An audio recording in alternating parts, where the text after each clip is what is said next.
sénégalaise, mes chers compatriotes. Abdoulaye Wade nee na Serigne Assane Mbacké nañ ko bàyyi tout de suite di kàddu maître Abdoulaye Wade li mu wax nag mën na cee am raison lu tax parce que dafa am lu xew ca Touba ñu jàpp ay nit jàppoon Serigne Assane Mbacké jàppoon Sadaga ñu bàyyi Sadaga ak Serigne Assane Mbacké ñu dem ñu wëlbatiku woowaat Serigne Assane Mbacké tee ko bàyyi Sadaga et pourtant Sadaga moo génne woon ñaari fetal ak 50 jaasi Serigne Assane gisuñu ko mu génne fetal gisuñu ko mu génne jaasi mais ba tey moom la ñu téye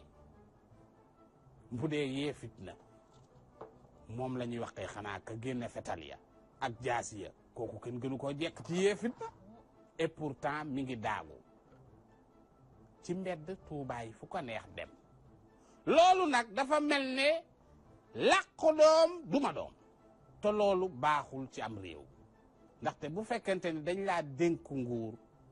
le président Macky Sall waxoon ca bañ koy fal ne je ne protégerai personne je pense que tey Sadaga kenn waru ko protéger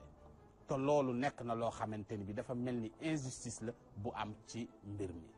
bu ñu teewee ki génne woon fetal yeeki jaasi bàyyi ka nga xam ne nekkutoon ci coow la ñu daal di koy téye bàyyi ki génne woon fetal ak jaasi bu boobaa xel day teey te loolu baaxul ci am réew mes chers compatriotes jërë ngeen jëf